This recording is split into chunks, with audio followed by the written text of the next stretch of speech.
Bismillahirrahmanirrahim. Assalamualaikum warahmatullahi wabarakatuh. Waalaikumsalam warahmatullahi wabarakatuh. Eh, Sebelumnya perkenalkan nama saya Devi Ayuandira dengan NPM C1C020005 dan rekan saya. Adristi Abdullah Utami dengan NPM C1C020100. Oke. Sebelumnya apa kabar Adristi? Baik. Mbak Devi juga apa kabar? Alhamdulillah baik. Ngomong-ngomong apa kesibukannya sekarang?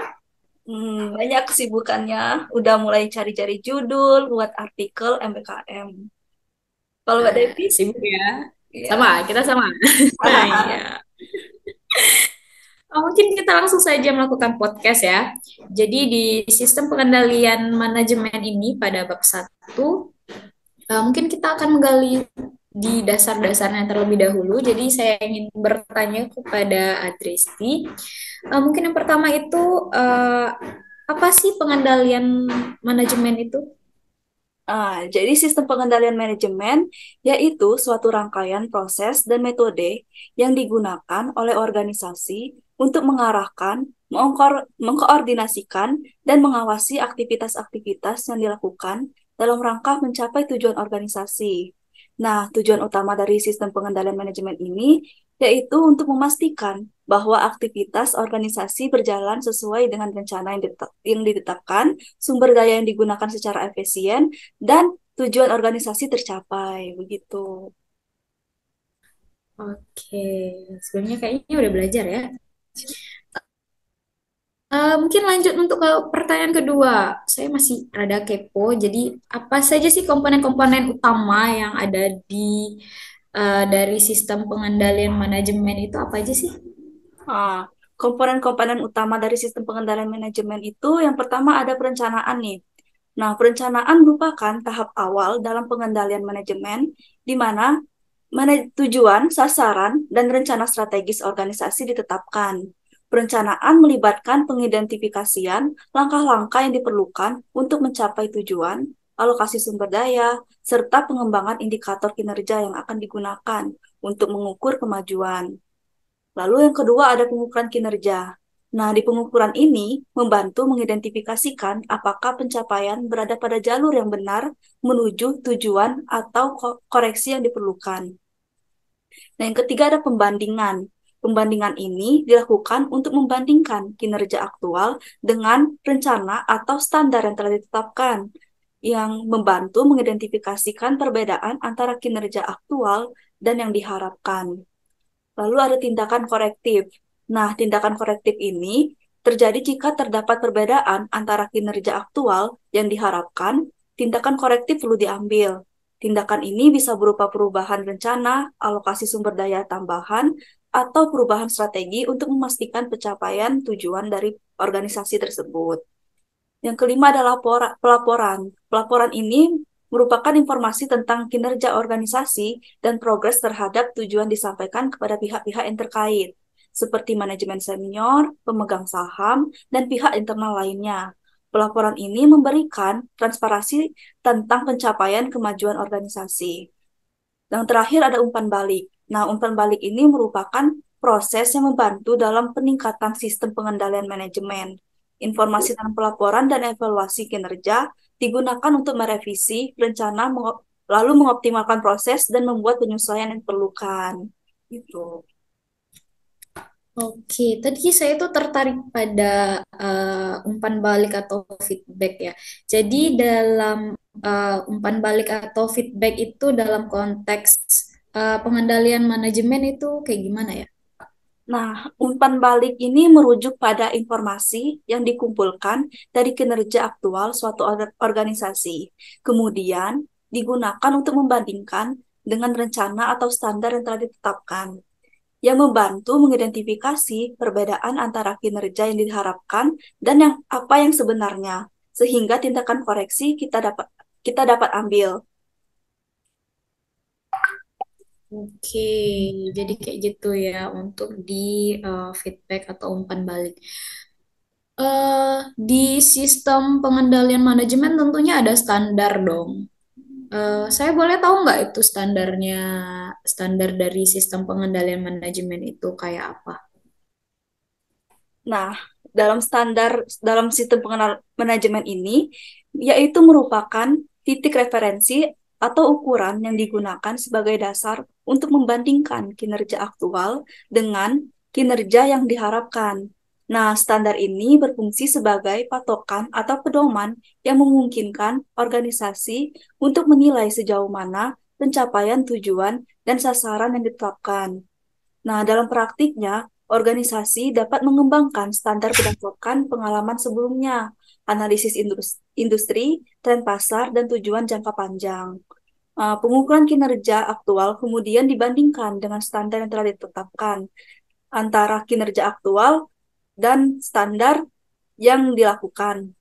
Jika terdapat varian yang signifikan antara kinerja aktual dan standar, tindakan korektif dapat diambil untuk mengarahkan kembali aktivitas ke arah yang sesuai dengan tujuan organisasi. Oke. Kemudian em, tentunya di dalam sistem pengendalian manajemen itu pasti ada pengendalian-pengendalian ya di dalamnya. Saya mau tahu dong perbedaan antara pengendalian strategis dengan pengendalian operasional itu apa?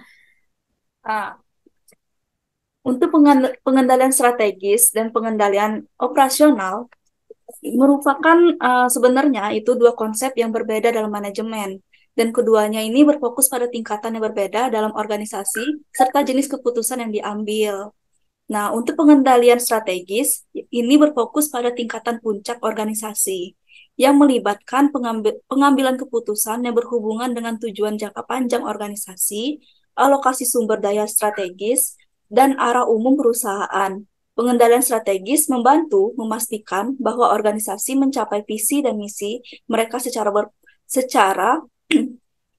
benar. Pengendalian strategis ini membantu memastikan bahwa organisasi mencapai visi dan misi mereka dengan berfokus pada pengembangan strategi jangka panjang. Sedangkan pengendalian operasional ini berfokus pada tingkat yang lebih rendah dalam organisasi, seperti departemen dan atau unit individu. Tujuannya yaitu untuk memastikan efisiensi operasional sehari-hari. Pengendalian operasional yang berkaitan dengan pemantauan aktivitas sehari-hari, pengawasan pelaksanaan rutin, dan peningkatan proses kerja. Oke, jadi itu ya perbedaan kedua pengendalian itu. Kemudian untuk pertanyaan selanjutnya, tentunya teknologi itu sangat berpengaruh ya pada perkembangan sistem pengendalian manajemen ini. Jadi ingin saya tanyakan bagaimana teknologi informasi itu mempengaruhi perkembangan sistem pengendalian manajemen.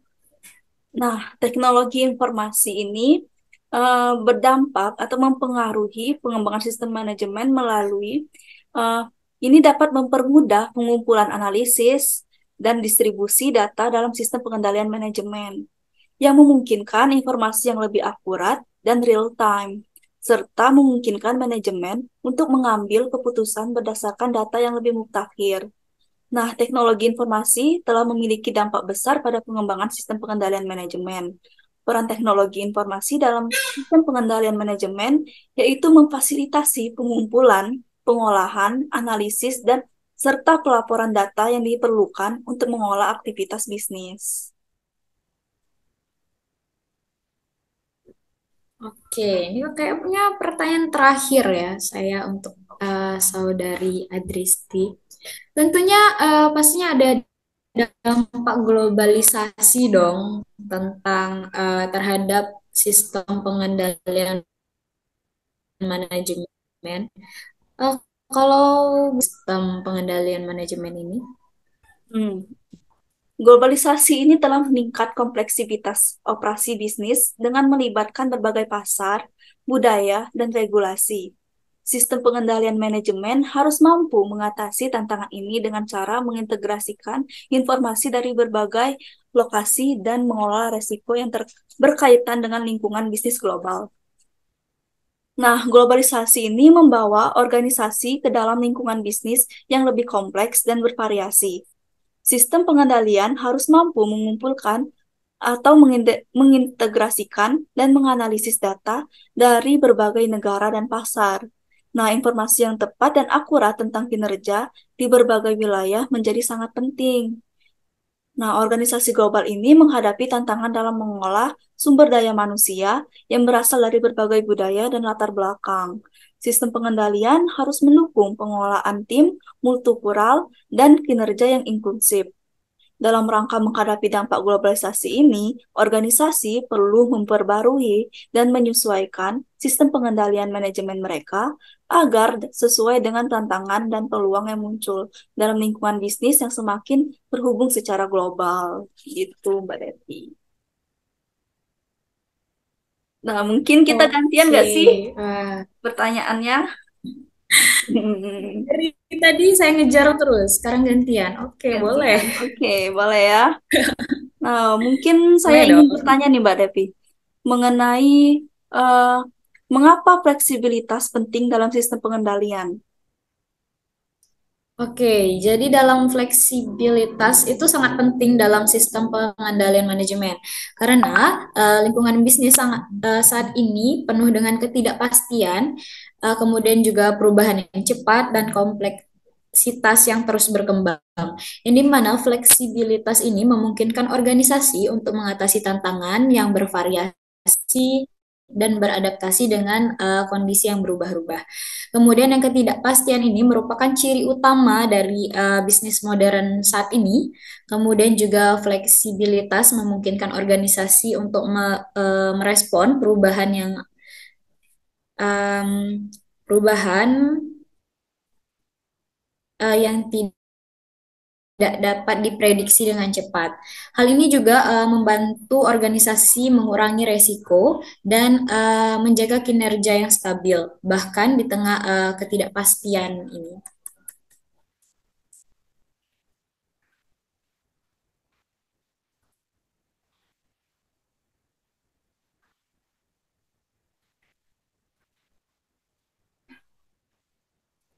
Sorry, Mohon sorry, maaf, itu sorry. ke mute. Iya. Mungkin saya ingin bertanya nih mengenai pengukuran kinerja dan penetapan tujuan. Nah, bagaimana hubungan antara pengukuran kinerja dan penetapan tujuan dalam sistem pengendalian manajemen ini? Oke, saya langsung jawab ya. Pengukuran kinerja melibatkan evaluasi pencapaian tujuan yang di mana penetapan tujuan memberikan landasan bagi pengukuran kinerja karena tanpa tujuan yang jelas sulit untuk menentukan apakah kinerja yang telah memenuhi harapan atau tidak. Kemudian pengukuran kinerja dapat menentukan tujuan saling melengkapi dalam siklus pengendalian manajemen tersebut. Kemudian juga penetapan tujuan memberikan arah dan tujuan yang ingin dicapai oleh organisasi. Sementara pengukuran kinerja yang memberikan informasi objektif tentang sejauh mana tujuan-tujuan tersebut tercapai. Kemudian dua komponen ini bekerja sama untuk memastikan bahwa organisasi berjalan sesuai dengan rencana dan mencapai kinerja yang diinginkan oleh perusahaan. Seperti itu. Hmm. Nah, apa sih kontrol desentralisasi dalam konteks sistem pengendalian manajemen ini, Mbak? Oke, jadi di dalam kontrol desentralisasi ini, dalam konteks sistem pengendalian manajemen ini merujuk pada pendekatan yang dimana keputusan dan wewenang diberikan kepada tingkatan yang lebih rendah dalam hierarki organisasi. Jadi di dalam sistem kontrol desentralisasi ini, keputusan dibagi dan didelegasikan pada unit-unit atau departemen yang lebih kecil di dalam organisasi. Kemudian, ini berarti bahwa setiap unit memiliki otonomi yang lebih besar dan memiliki keputusan operasional dan pengelolaan sumber daya, yang dimana kontrol desentralisasi ini sering digunakan ketika organisasi memiliki unit bisnis yang beroperasi di berbagai lokasi geografis. Kemudian di sini memiliki portofolio produk yang beragam atau ingin mendorong inovasi dan kreativitas di tingkat yang lebih rendah. Kemudian juga ini keputusan ini diperuntukkan untuk menetapkan kontrol desentralisasi ini harus mempertimbangkan dengan hati-hati dan juga mempertimbangkan keuntungan dan risikonya tentunya. Gitu. Untuk pertanyaan berikutnya itu mengenai pasti di setiap organisasi itu ada ada namanya budaya organisasi. Nah, apa sih dampak budaya organisasi terhadap sistem pengendalian manajemen ini? Seperti yang banyak diketahui orang banyak ya, budaya organisasi itu dapat mempengaruhi bagaimana pengendalian yang dilaksanakan. Kemudian budaya yang mendukung transparansi, akuntabilitas, kemudian pembelajaran berkelanjutan itu juga cenderung mendukung implementasi sistem pengendalian efektif. Kemudian juga budaya organisasi ini merujuk pada nilai-nilai, norma-norma, keyakinan, perilaku, dan juga aspek-aspek yang membentuk lingkungan kinerja dan pola interaksi di dalam suatu organisasi. Kemudian di sini juga dalam merancang dan mengimplementasikannya sistem pengendalian manajemen ini penting untuk mempertimbangkan budaya organisasi secara mendalam. Kemudian juga sistem pengendalian yang sesuai dengan budaya organisasi ini biasanya memiliki banyak peluang untuk menerima dan diadopsi oleh karyawan dan lebih mampu mendukung pencapaian tujuan organisasi yang lebih efektif tentunya. Hmm. Nah, kalau begitu, bagaimana sih peran evaluasi kinerja dalam siklus pengendalian manajemen ini? Oke, jadi dalam peranan evaluasi kinerja dalam siklus pengendalian manajemen ini memiliki peranan penting dalam siklus pengendalian manajemen. Eh, jadi dalam tahap yang dimana kinerja aktual suatu organisasi atau unit itu diukur dan dibandingkan dengan standar yang telah ditetapkan sebelumnya. Kemudian evaluasi kinerja ini membantu dalam menilai sejauh mana yang telah ditetapkan dan telah dicapai. Dengan membandingkan hasil aktual dengan standar, organisasi dapat mengukur apakah mereka telah berhasil mencapai tujuan yang diharapkan atau tidak. Dan untuk selanjutnya, memilih evaluasi kinerja, yang dimana perbedaan antara kinerja aktual dan standar yang diidentifikasikan. Ini membantu dalam mengidentifikasi area yang memerlukan perbaikan atau tindakan korektif. Kemudian yang ketidaksesuaian yang dapat muncul dari berbagai bentuk. Kemudian juga seperti kinerja di bawah standar, melebihi standar, atau variabilitas yang tidak terduga. Itu tuh memerlukan hasil itu didapat dari hasil evaluasi yang memberikan umpan balik berharga untuk memperbaiki sistem pengandalian dan proses bisnis tersebut. Kemudian jika ada standar yang tidak terrealisasikan atau metrik terjadi kinerja yang tidak sesuai, evaluasi dapat membantu menyesuaikan dan meningkatkan sistem pengendalian manajemen tentunya. Oke, Devi tadi kan ada ngutik tentang umpan balik tuh. Nah, bagaimana sih perbedaan antara umpan balik yang positif dan umpan balik negatif dalam sistem pengendalian manajemen? Oke, kita balik lagi yang ke umpan balik atau feedback ya. Jadi umpan balik ini ada dua, positif dan negatif. Jadi di dua konsep yang berbeda dalam sistem pengendalian manajemen ini, keduanya memiliki efek yang berlawanan dalam pengendalian kinerja dan perilaku proses.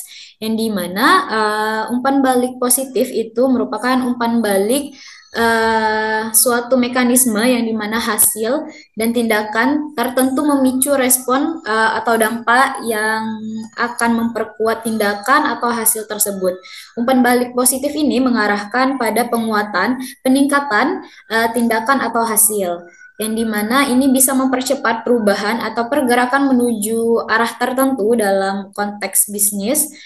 Kemudian juga umpan balik positif ini dapat dilihat dalam peningkatan penjualan, misalnya dalam perusahaan yang menjual barang dan jasa, kemudian memicu juga lebih banyaknya produksi dan adanya